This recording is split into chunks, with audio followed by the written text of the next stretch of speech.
If you've never played D&D, it can be pretty intimidating. There are a lot of rules, there's a lot of lore. If the first time you're playing is also the first time you're being a DM, there's even more to think about. For me, role-playing is the toughest part. I think I'm a naturally introverted person, and without any acting experience, I don't think I've spent a lot of time tapping into the skills that role-playing will require. So I suggest playing some games that have less rules and focus more on the role-playing. This way there's less distraction and more time to practice embodying a character.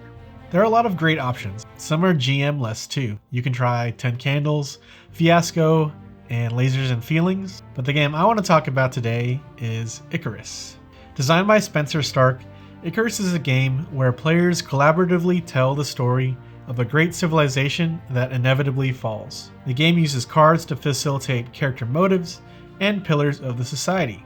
For example, in the recent game we played here at Many Worlds, we created a powerful city built on top of a mountain. The city is always named Icarus, and the city was created there because of an abundance of magical crystals in the mines of the mountain.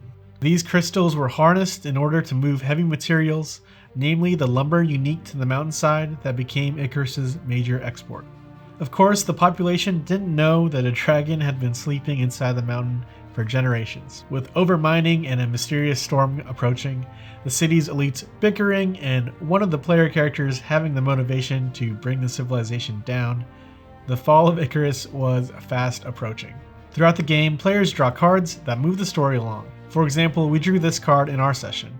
An unpopular subculture within the city is holding a festival, and some members of the community have shown up to try and shut it down. What is the subculture and why is it looked down upon? We decided that exposure to the crystals had a hallucinogenic effect, so mining is highly regulated.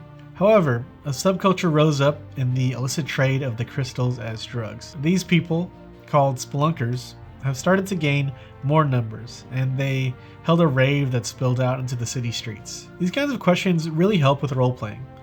I was playing as a foreman that worked in the crystal and lumber mining, so I had an issue with the spelunkers as they interfered with my operations. Bree was playing a guard captain that had become fed up with Icarus, so she had a tension with upholding the law and breaking up the mob while seeing how this subculture taking root could advance her personal motivations. Ryan was on the city council and was outraged by these demonstrations, but later found himself recruiting the spelunkers to help mine as they could handle the increased pockets of magic inside the mountain. In a game like Icarus, you can allocate more of your brain power in coming up with the story and imagining how you would react to situations without having to remember how your modifiers work. In a game without combat, it's also easier to roleplay a more pacifist role, which can be a struggle for new players in D&D. Because it's a one-shot with no prep, you can play it with different groups. Players only need to commit to one game night rather than clear their schedule for a long campaign. What games have you played that have helped you learn role-playing? Let us know in the comments below. As always, if you liked the video, please give it a thumbs up, subscribe, and hit the notification bell. Our videos wouldn't be possible without your support on ManyWorldTavern.com, where we sell coffee for game night. My name is Chris Porto. Thanks for watching.